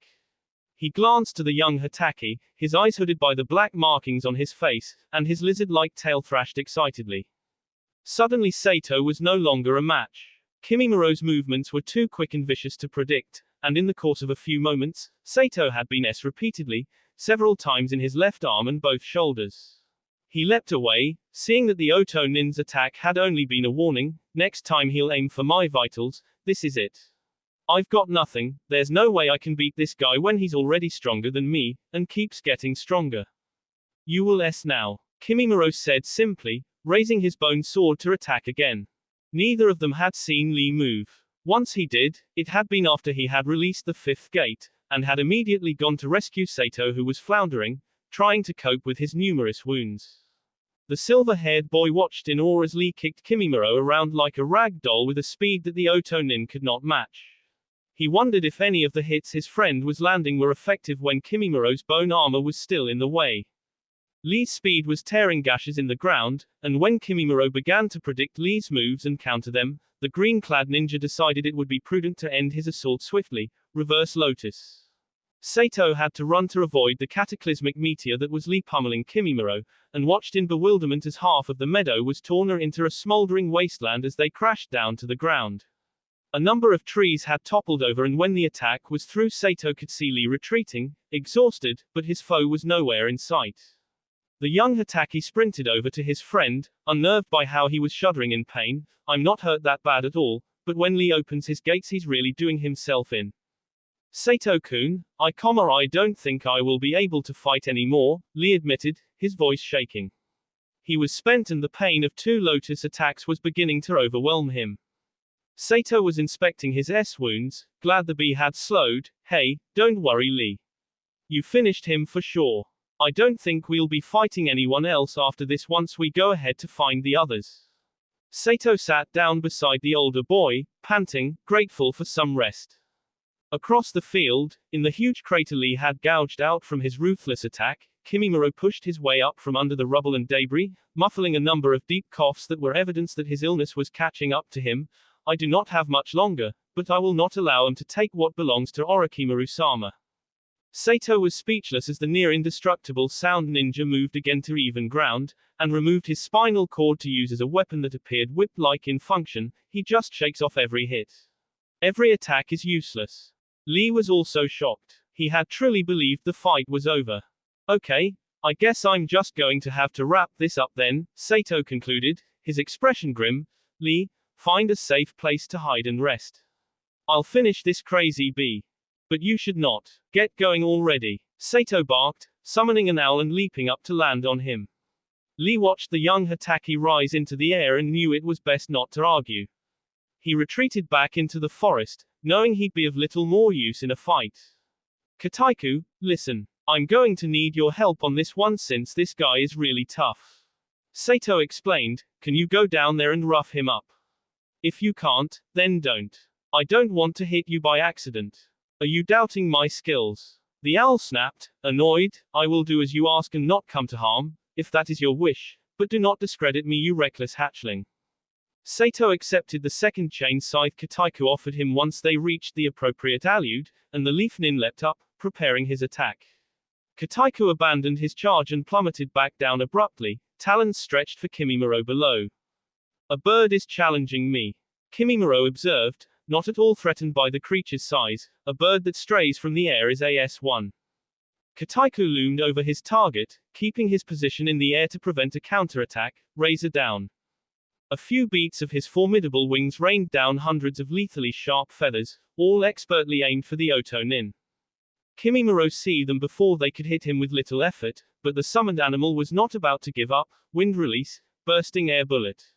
An immense whirlwind followed Kataiku's primary attack, knocking Kimimaro into position for Sato's strike. The bird looked up, seeing Sato was beginning the spiraling descent for his finishing move, and glided off into the thick of the woods nearby, doing as he was instructed. Lee looked from Kimimaro, who was gaining his feet, ready to meet his opponent head-on, to Sato, whose final attack was dependent on timing and accuracy. The chains came down with incredible force and speed, tearing up the last of the clearing and even shredding into the nearby tree line. Kimimaro was struck a few times by the fast-moving sides, getting a few bones see from his back. He lashed out with his bone whip, however, snagging both chains and then pulled back, tossing them aside. The attack had left him relatively unharmed, but he intended to finish the fight after having grown weary of his opponent's futile assaults, and also when his disease was numbering his every breath. There is no way they can defeat me. I no longer fight with my body, so I am now immortal. Sato could clearly see that he had not succeeded with his attack, not even a scratch. He's too good. I better get out of here. Sawarabi no Mai. The silver-haired nin leapt before the ground surrounding him was pierced with a forest of super-sharp bones. They obscured the entire ground and Sato landed on Kataiku again, who had already fetched Lee for him. I've got nothing left, Sato said quietly, trying not to despair. What do you say we do now, Lee? I am not sure there is much more we can do at this point, Lee replied, his voice optimistic, but we still have Kataiku, so we should not fret just yet. The owl grunted in annoyance, wheeling around in the air. He didn't feel like fighting anymore, but with two helpless humans and a rampaging sound shinobi about, he didn't have much of a choice. Kataiku hovered in the air, observing the field that was overrun with bones, some growing as tall as the surrounding trees. I do not see him anywhere, Sato-kun. He may have fled. Not without chaos first, Sato pointed out gloomily. Once he's through with us he'll probably want to go after Sunshine and... From a spike beside the summoned owl Kimimaro emerged, aiming a massive bone drill attached to his arm for his foes. The Hana drill was raised up and the Oto Nin snarled, "You will not steal Orochimaru-sama's dream." The bone drill hovered above Sato's terrified face, squarely between his eyes. For a long, silent moment it hung there, unmoving. After seeing that the boys occupying his back had not been harmed, Kataiku hurriedly glided a safe distance away to observe what had happened. He's S. Lee confirmed as they moved away, he's right there and we had nothing to do with it. The owl perched on the branch of an immense tree nearby for rest, glad the fighting was over. Stay with us a bit longer, okay? Sato asked Kataiku, sorry to put you through all this trouble, but I think we're going to need your help. Very well. You've been fortunate so far, so I have no reason to flee yet. Kataiku ruffled his feathers before resettling them to be more comfortable. If that ninja had not been ill you would both be S now and I would be far away, not mourning either of you for being so foolish. We had no choice but to fight him. Lee protested, what if he had gone ahead after Naruto-kun and Hinata-san? Could they handle such a burden if we chose to dismiss it? Enough already, Sato Sien, not wanting to speculate any further. It's over. Kataiku just hates fighting because he can't stand getting banged up or dirty. The bird made a shrill noise of disagreement. Anyway, we should keep going now and see if we can still find the others. The owl abandoned the tree after that and took to the sky again, not looking forward to rescuing any other leaf genin if there would be fighting involved. Naruto and Hinata's pursuit had led them into a cave where Hinata had been tracking Haku's retreating form as he followed Sasuke. In the darkness her vision was extremely helpful, but she could no longer bear it. Overcome with pain, Hinata had stopped running and deactivated her Byakugan, her head still throbbing even without straining herself with her bloodline limit. This time Naruto was aware that something was very wrong. Hinata-chan, what's going on? You keep stopping. Are you hurt? No, but she sighed. Seeing there was no use in avoiding the truth, for a long while now my eyes have been causing me a great deal of pain. No one knows except for Neji Nisan, and he promised not to tell. Naruto's brow furrowed in worry, and he still let you come along when he knew. Hinata-chan, if something's wrong then maybe you shouldn't be. Please, don't worry about me. She smiled for him, there's no point in turning back now, Naruto-kun. We must keep going. I promise, I will endure. Before he could protest, Hinata continued on in the damp dark of the cave. Naruto followed apprehensively, wondering how things had gotten so out of control, first Haku-kun running off and now Hinata-chan, she could be in trouble. What am I supposed to do if it gets worse? How can I help her? The awful truth was that there was nothing he could do. It was something that was tearing at his insides. From then on he could only stand by and watch as she struggled to use her Kekkei Genkai and help him find Sasuke and Haku. After passing through the rock tunnel they came out on the opposite side, and from the ledge they had stepped out onto, a wide river was visible, framed between two massive statues of battling shinobi before crashing down into a roaring waterfall. Hinata used her Byakugan again briefly and scanned the area. There are tracks in the mud on the riverbank. I don't think they've gotten far. We've got to hurry then. Naruto leapt down from ledge to ledge with the Hyuga girl in tow, trying not to slip on the wet stones near the water's edge. They moved quickly down the river, nearing the cacophony of the falls, and jumped hurriedly up the side of the immense statue that stood beside the cliff. After scaling it, Naruto and Hinata found their footing and steadied themselves at the top, braced against the howling wind. Across the way at the top of the opposite statue Haku and Sasuke came into view, and Naruto felt panicked at the sight of them beginning to move on. Don't even think about it. The two fugitives stopped and looked back at him. It appeared that they had not expected to be followed. Naruto's furious voice called out across the gap again, no more of this. Both of you are coming back to Konoha now. That isn't going to happen, Naruto. Sasuke was smirking, feeling confident enough about his new power to believe that there was no one who could deter him. I'll drag the both of you back myself if I have to. Naruto cried, deeply frustrated that he could not get through to them. That is not going to happen either. Haku answered, his eyes growing misty. The blonde boy could only stare powerlessly at his best friend, still unable to accept that he was so willing to abandon his village and the friendship he had forged with him and Gaara.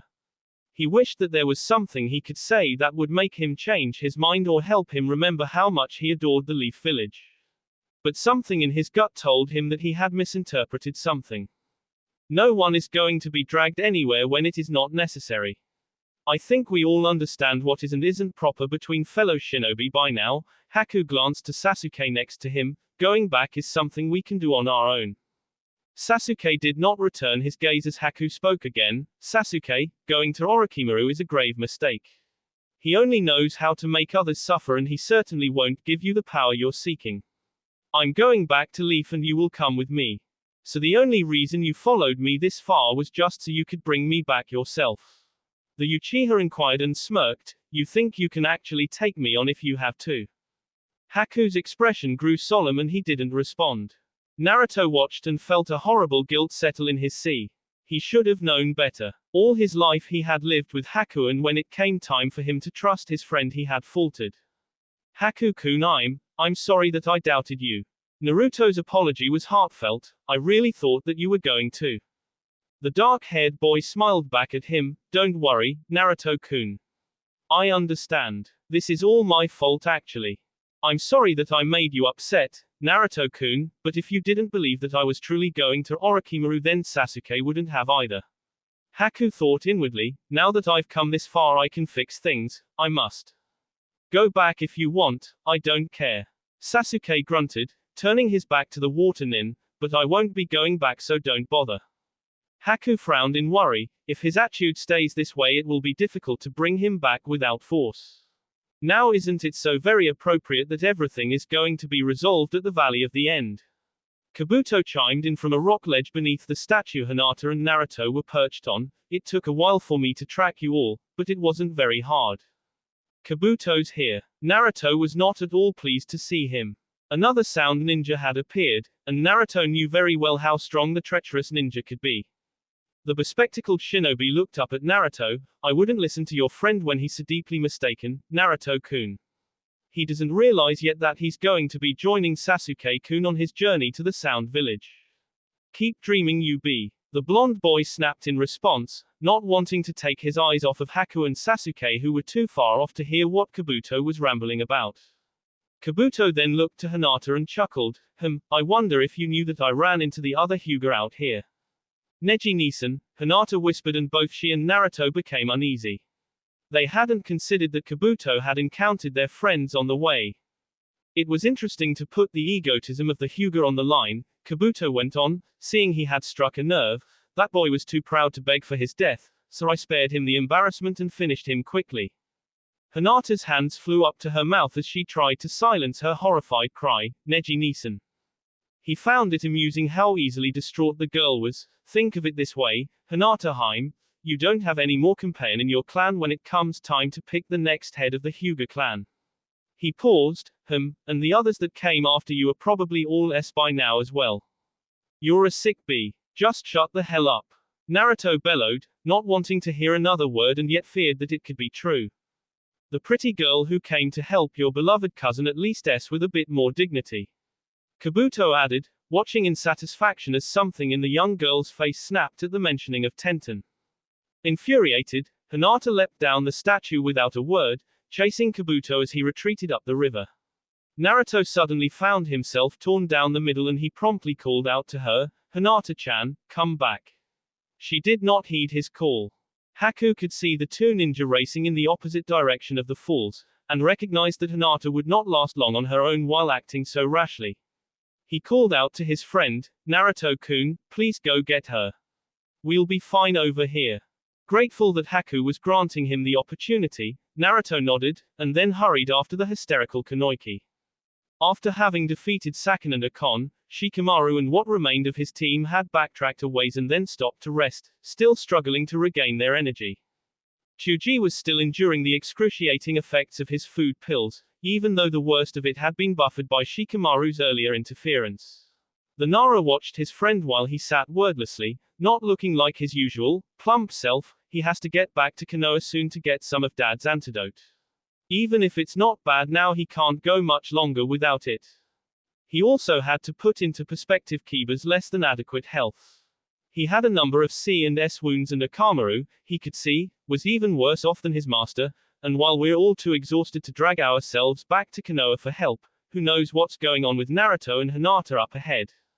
Shikamaru was too bitter at the moment to admit that they had failed. He was still stubbornly believing that his last two subordinates had been able to retrieve the barrel, and by proxy, completed the mission objective. Yet still, being as intellectually attuned as he was, Shikamaru sensed that Naruto and Hinata were probably faced with their own obstacles as well. Even if we went looking for those two to help them, we've only got a few kunai between us and barely any chakra, Shikamaru thought to himself, leaning his chin on his palm as he sat cross-legged under an ash tree with his teammates. We'd probably endanger them even more by showing up. We're so helpless right now.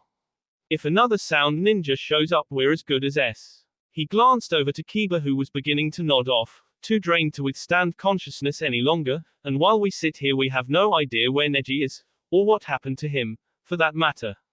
I've ruined my team. Half of them could be S by now and I wouldn't even know it. Yo, you all look like S. For a moment Shikamaru looked around stupidly, wondering where the shout had come from. He and his bewildered companions looked up to see an enormous bird descending. It took a few moments for it to register in Shikamaru's brain that backup had arrived. I never thought I'd ever be happier to see anything other than barbecue, Chuji mumbled, smiling contentedly as Sato and Lee leapt off of the giant owl and moved to their fellow leaf ninja. It is good to see you too, Chuji-kun. Lee agreed, pulling the Akamaiki to his feet, stunned by how thin he suddenly was. Kiba hauled himself to his feet, keeping his Ninken close to his C. Where the hell did you come from? I thought you were sent out on different missions. When we heard what was going on we kind of jumped ship to help you guys, Sato answered, pulling up Shikamaru, who was too lazy to stand on his own. We held off that bone guy so Naruto-kun and Sunshine could go ahead after Sasuke and Haku. It then made sense to the Nara why both Lee and the young Hatake looked so terribly beat up. That must have been tricky. That guy was the strongest out of all of them. Sato nodded in confirmation and Shikamaru continued, Well then, it'll be easier for Leaf Ninja to chase other Leaf Ninja, I suppose. Naruto won't come back without them. The exhausted bunch of Genin and their Chunin leader clambered onto the oversized owl. They were warned not to pull out any feathers or they'd be facing their first skydiving lesson. It was crowded on the bird's back and they all seemed to lean against each other pathetically as the ground shrank away and Kataiku began heading south, back in the direction of their village. As strong winds whipped past their faces, Sato let them in on another piece of information. We lost Tenten a while back. I don't think we should go back to Konoha without knowing where she ended up. Shikamaru was not pleased that they hadn't mentioned it sooner. Could you be any more troublesome? Lee advised the Nara that they didn't question Sato's many levels of recklessness. Sato summoned a second owl, jet black unlike Kataiku's light plumage, and leapt onto his back as he soared close to his fellow avian. Lee followed, realizing Sato's objective. You guys need medical attention as soon as possible, so you go ahead back to Leaf with Kataiku, the silver-haired nin proposed. Lee and I will go with Gyorai to find Tenten. Kataiku continued ahead while the ebony owl wheeled around in the air, and began to move far faster than the previous owl would have been able to, scanning the ground for any signs of movement. It wasn't long after Gyorai had something to report. I can see evidence of a battle down below. Shall we examine the area? Sato agreed and Gyorai quickly landed, allowing his passengers to leap off and inspect the small plot of forest. Lee made note of the startling number of projectiles that were scattered around the clearing, and Sato found the body of the sound ninja that Jushu had spoken of earlier. These weapons are most certainly Tenten's. Lee announced confidently. She must have happened upon Neji somewhere around here, which explains why he did not rejoin Shikamaru-kun's group.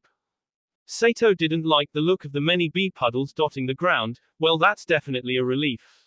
If they went back to Konoha, then our work here is done. Let's get going. Lee frowned. Aren't we going to look for Naruto-kun and Hinata-san now? The Hatake was silent for a long moment. Even if we did, what could we do? You can barely stand up and I'm out of chakra. Without Gyorai we're sitting ducks so long as we're out here. We should do what Shikamaru said and go back while we can. But Lee was interrupted by a silencing shriek from the nearby owl. Sato motioned for his friend to also get on Gyorai's back, which he reluctantly did. After taking off and turning south, Sato did add, there's no reason to worry. By now my idiot uncle is probably back from his mission, so I'll just tell him to go look for them. What do you say to that? Perhaps sending a Junin to look would be wiser, Lee admitted and added with a grin, and once Guy-sensei returns maybe he will go as well. Sasuke, we have to go back now. Our teammates are in danger with so many sound ninja out here causing havoc. Haku insisted, frustrated that the Uchiha was completely immune to everything he had been saying. Go home then and do something if you're so worried. You cannot abandon your village. The dark-haired boy shouted ardently, you owe nothing to sound. You are a Leaf shinobi. Sasuke's eyes darkened, this is the only way I'm going to get stronger. I'll never be able to K-Itachi if all I do is waste my time in a spineless village like Konoha. You don't know that, Haku pointed out, his voice lowering, I know what happened to you that day.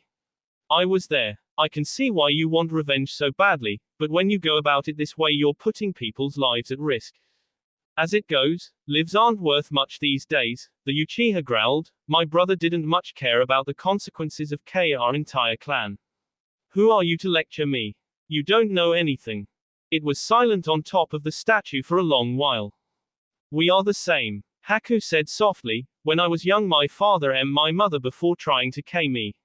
I was alone and every minute of it was misery. But I lived through it, and I found a purpose in life beyond what I thought I had. You cannot let your hatred consume you this way. Sasuke's voice was saturated with contempt. Whatever you think you know does not compare to what I've been through. You don't understand what it'd be like to have a brother. Maybe I know better than you do, the water nin answered boldly, because I have two of them. It was then the Uchiha's eyes blazed with the power of the Sharingan. Haku barely had any time to react as Sasuke attacked without warning, loath to what he had been trying to say. A fearsome kick landed in Haku's gut and he was sent tumbling over the side of the statue. Hinata. Naruto rushed up a rocky slope that was a fair distance away from the river's edge after spotting the Hyuga girl perched on top of a boulder. She was staring at Kabuto and the blonde boy wondered what she was thinking in that moment. If he K Neji or anyone else, what are we supposed to do? Naruto's thoughts made him feel sick to his stomach. Is she really going to try to settle this? We take him on here and now while Haku-kun deals with Sasuke. He didn't know if leaving Haku on his own was the wisest thing to do at such a chaotic time. But like Hinata, he knew that he'd never be satisfied until his hands were red with the Sound Ninja's filthy bee. You two are so incredibly predictable, Kabuto sneered, adjusting his glasses from his place near a fallen tree. I'm sure Haku is following Sasuke to Sound at this very moment. After all, it's not so hard to believe, is it? He smirked, adding, someone with such a power over ice can easily freeze their heart and seize power if they wanted to. I'm sure Haku-kun knows what he wants. There's no way in hell that's going to happen. Naruto roared furiously, this time I am going to make you pay for all that you've done to my friends. Kabuto said nothing in response, and kept the same sickening grin on his face that seemed to reflect the blackness of his heart. Naruto could feel a great stirring within the Kunoichi beside him, and he observed the bright radiance of the Byakugan in her eyes as she lifted her head authoritatively, and for a brief moment he could see a glimmer of her father's indomitable spirit in her. I will show you the same mercy you showed Neji-Nisan. Hinata cried, raising her palms, readying the most brutal Yukin strikes she had knowledge of, prepare to face the true wrath of a Hyuga. The Otonin laughed at her, be serious now, Hinata Haim. If your cousin didn't put up a challenge then there's no way that you will. When someone says that they're going to K you, Naruto's voice had dropped a few octaves and become a guttural snarl, that's something that you should always take seriously. That will be all for this video. Be sure to like, subscribe, share, and comment down below for more videos. Goodbye.